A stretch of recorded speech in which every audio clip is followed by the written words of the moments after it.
The daily life we perceive with our five senses is not reality. Quantum physics has shown that space and time are illusions of perception. Therefore, our bodies cannot truly be a reality if they occupy this space. Ernest Rutherford performed an experiment in Manchester that revealed to him the shape of the interior of an atom. Scientists were shocked to discover that the atom is almost entirely empty space. The question then became, how could this empty atom possibly make the solid world around us? Our true consciousness does not exist in our brains or in our bodies. But this illusion of our individual bodies, along with the misinformation of our true origins, has manifested the idea that we all think independently from one another. With this misunderstanding, it would seem impossible to scientifically explain telepathy, clairvoyance, spiritual mediums, and other phenomena dealing with transferring information between sources without physical means of communication. But when you understand that there is a common spiritual bond between all things in the universe, and that we are all part of one divine intelligence, no phenomena is unexplainable. This simple understanding fills all the holes in modern religions. It explains reincarnation, déjà vu, predictions of the future, and literally every event, occurrence, or anomaly ever experienced. The blank matter within the most basic building blocks of perceivable existence is malleable and molded by intent. This means that consciousness shapes our reality. This seems difficult to accept for most, and it is quite understandable. In modern times, we are taught from an early age how to think rationally and tangibly. This is a very left-brain method of education, and it has more harmful effects than it's given credit for. The left brain deals with logic, details, facts, patterns, practicality, science, and math, as the right brain deals with feeling, intuition, symbols, images, risk-taking, philosophy, and religion. With a deliberate push for government-controlled educational curriculums, generation after generation of the youth are being taught to focus only on the facts, figures, and numbers. Repetition is used to train children subconsciously to accept what they're learning. Children aren't rewarded for questioning the validity of the information they receive. They are ridiculed. However, the children who blindly accept the information as true and merely regurgitate the information on command when it is time to take a test, those children go on to become the decision makers in our government, law, medicine, business, and every other occupation with power and prestige. The most detrimental effect of being pushed away from holistic thinking with the full brain into a strictly left brain thought is what is known as the suppression of the feminine. Every male and female have both feminine and masculine qualities. It has nothing to do with man or woman. These are represented by the left and right brain, yin and yang, black and white, light and dark, and most every other duality. Both are vital to our spiritual and physical health. In ancient Egypt, the female was the rightful heir to the throne. The male she chose to marry became pharaoh. This depicted the goddess tradition that has been destroyed to make way for a patriarchal, male-dominated society we see enforced in every major denomination. In suppressing the feminine of every society and pushing the people to strictly left-brain thinking, the natural ability for humanity to feel earthly, cosmic, and personal energy became lost. Traditions that were passed on through shamans, witch doctors, magicians, psychics, and seers of all kind became outlawed and ridiculed and given a stigma of something out of a Hollywood movie. Every religion explains that we are children of God and have godliness inside of us. If you erase the anthropomorphized God and understand that God is nothing more than the spiritual web that connects all things, all religious scriptures begin to make much more sense. Our bodies are merely vessels to contain our spirit, to gather experience for the divine mind. This is how evolution is possible. It is scientifically proven that all species are evolving into more complex beings. Innate knowledge or racial memory within all species is the understanding of newborns of all kinds to automatically know specific details and traits that the mother does not have to teach them. Therefore, innate knowledge helps every species naturally evolve towards more complex organisms. Lyle Watson claims that it was a Japanese scientist who observed the 100th monkey effect in 1952. In this observation, he discovered that a certain portion or percentage of monkeys learned or developed a new trait. The knowledge became an innate ability in that species. This is further testimony to a collective consciousness among species.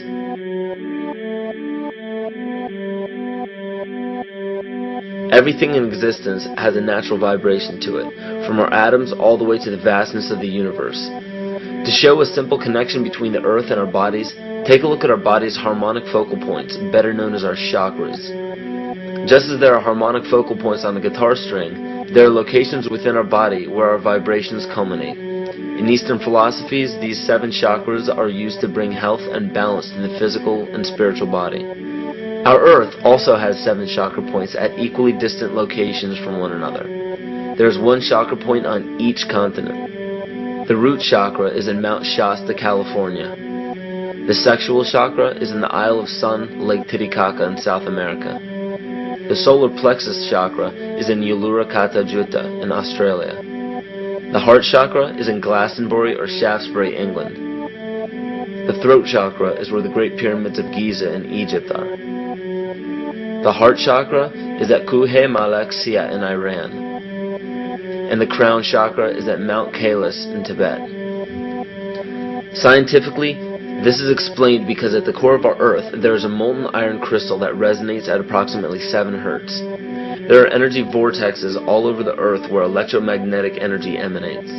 There are also several vile vortices surrounding the equator where strange anomalies occur, such as radio and compass malfunctions, as well as plane and ship disappearances. You may have heard of a few of these. So the intangible parts of our existence, such as emotions, are part of the true reality of higher consciousness. If emotions are part of a realm that we cannot experience with our 5 senses, then how is it that we are all aware of our emotions? What most people believe to be emotions are not truly the emotion itself. What we are experiencing is the physical manifestation of these emotions. Anger causes disturbance in the psyche, which manifests itself in the ego. These manifestations cause the heart rate to increase, body temperature to rise, and spawn many other physical traits that signify anger. Just as music from the radio is a physical manifestation of an intangible signal, our experience of emotion is the physical manifestation of an intangible signal as well. It has been shown that our emotions have a vibratory frequency to them. Furthermore, there are only 2 emotions that humankind experiences: fear and love. All other emotions branch either directly or indirectly from these 2 emotions. Fear has a long and slow frequency vibration to it, while love has a very rapid and high frequency. To show that vibration is the very foundation of existence, Hans Jenné developed what is known as cymatics in the 1940s to show that when vibrations of sound are passed through a form of media, there is a set pattern that will follow. When the frequency increases, the media develops into a more complex pattern. This is precisely what is happening to our Earth and to humanity. There are 64 possible codes of amino acids in our DNA structure made from 4 elements: carbon, oxygen, hydrogen, and nitrogen. By any means of logic, we should have all 64 codes activated within our DNA structure. Yet we presently only have 20 active codes.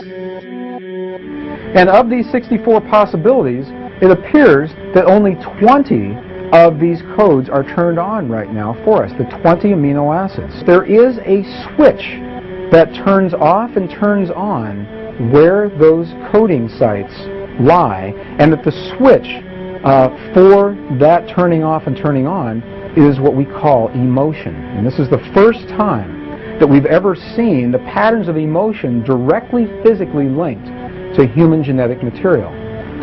Well, fear is a long, slow wave of emotion. So this wave of fear is a long, slow wave and touches relatively few sites on this DNA. So an individual living in fear is limited to the number of antennae that they have available to them, whereas an individual living in the pattern of love, this is love. In DNA, you can see it's a higher frequency, shorter wavelength. We have many more potential sites for coding along that genetic pattern. This information, this is amazing. This is the first time we've ever had a hard digital link between emotion and genetics.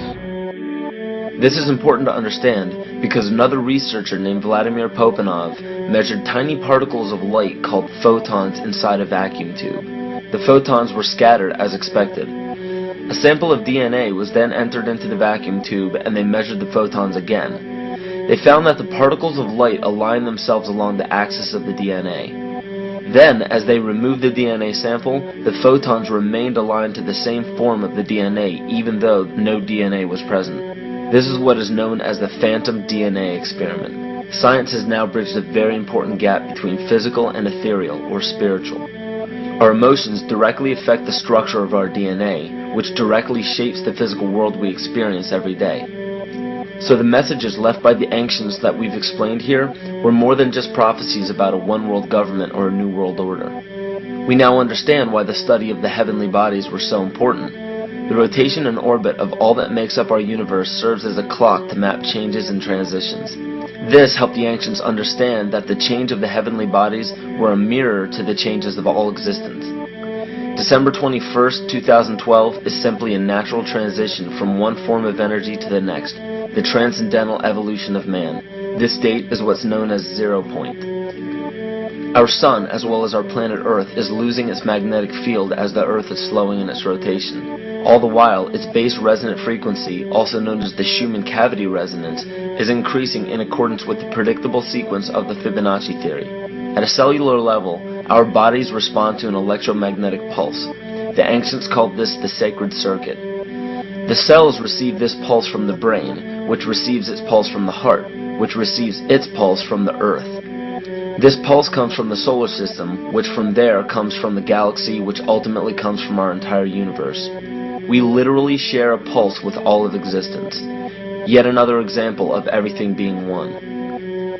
For as long as scientists have been recording the Earth's pulse, it has remained at approximately 7.8 cycles per second. This was a constant fixed number until 1986 into 1987. It rapidly began increasing to about 9 cycles per second in 1996. So in one decade, it increased by about 2 cycles per second. By 2012, this pulse will be right around 13 cycles per second, just as the Fibonacci theory indicates.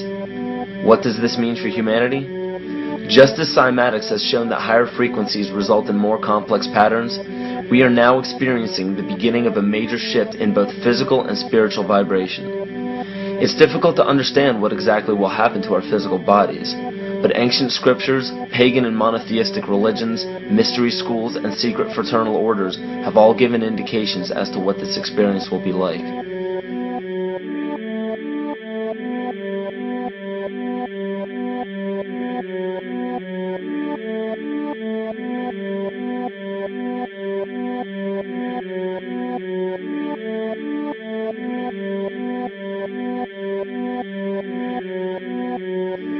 This will be the shift of the ages, the transcendental period of monumental changes to humanity.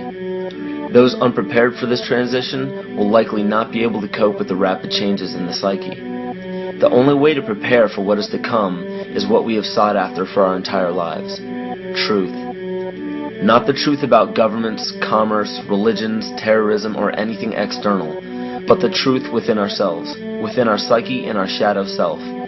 Especially in Western cultures, we are taught that being normal means only being happy and never sad, only loving and never angry, only forgiving and never jealous. This sounds plausible, but it is not. We are not meant to repress any negative emotions because it causes imbalance. To conquer our emotions, we must embrace them, not fight them. We must acknowledge them and allow them to serve their purpose as we learn from them. The ancient Essene culture left teachings dating back about 6,000 years. They taught that our relationships with one another, with the universe, and with situations and events are mirrors of the parts of our psyche that need to be cleansed. Author Greg Braden beautifully explains this entire segment at great length in his work. His hard work and understanding of these subjects contributed largely to the marriage between science and spirituality. It is very important to understand that when you fear loss, fear death, fear war, fear terrorism, or fear change, you are giving others the ability to control you based on those fears. When you fight against poverty or against racism, when you fight for relationships or for freedom, you are outwardly attempting to repress that which has been placed before you to conquer inwardly. These situations are mirrors of our fears. This is why it is important to love and only love.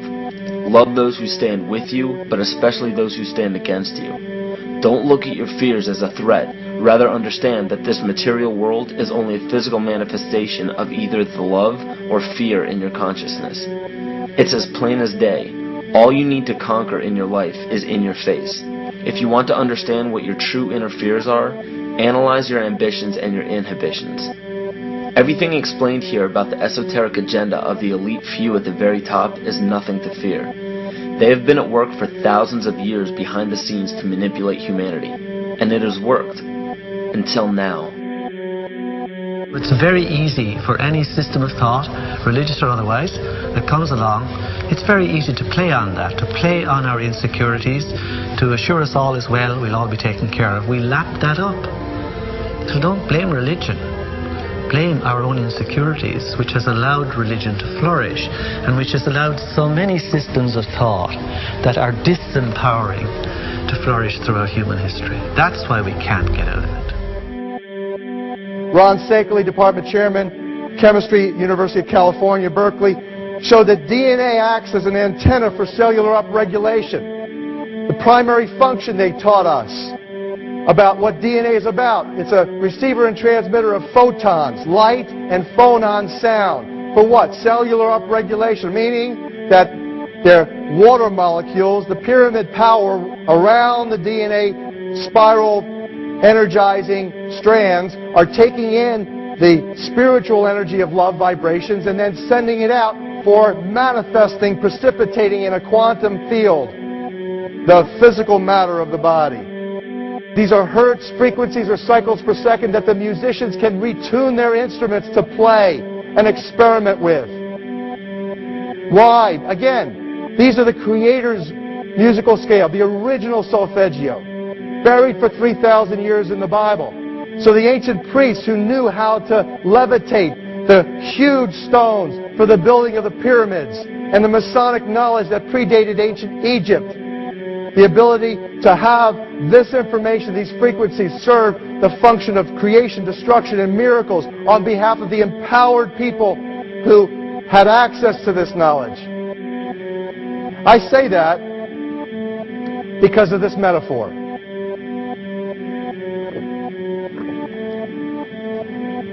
This is the difference between the power of our Creator and anything else, particularly evil. That you can go into a pitch black room full of evil, full of darkness, and light a little candle, and instantly that darkness flees. But you can't do the opposite. You can't go into a well-lit room full of truth and wisdom and righteousness and joy and health and harmony with the universal power. And you can't take any amount of darkness and go into that well-lit room and have any effect whatsoever. That is the metaphor which I frequently think of when I think that I'm not empowered. It is the greatest lesson for me, and I think for everybody else, to know that we're on the winning side and that we win in the end. As you are watching this, understand that it is not a fight to be fought. It is not a war to be waged. No gun rights have to be exercised. Not a finger has to be lifted. Most people wonder how one person can make a difference. They ask that if all this is so simple and this information is available, why hasn't someone else conquered their fears and changed the world for everyone else? This is the most difficult and beautiful conundrum to our lives. Your reality affects you and only you. Your curiosity has led you to this genre of information to serve a very specific purpose in your life. To understand visually how the universe is truly a hologram, a math professor at Yale University developed a formula that is plugged into a computer program. Named after him, the Mandelbrot set shows a seemingly disorganized pattern. But no matter how far you zoom into the design, you will always find the same pattern within the whole pattern. Each fractal, broken down infinitely, will always reflect the whole. When one fractal changes its pattern, the sum total of the whole pattern changes along with it. This exemplifies that the whole world does not need to be awoken. There is no race to inform the 6 billion people on this planet of this message. It is only important that you, personally, learn to conquer your innermost fears and learn to love. When you see your fears for what they are and master your emotions, then, and only then, will you truly be free.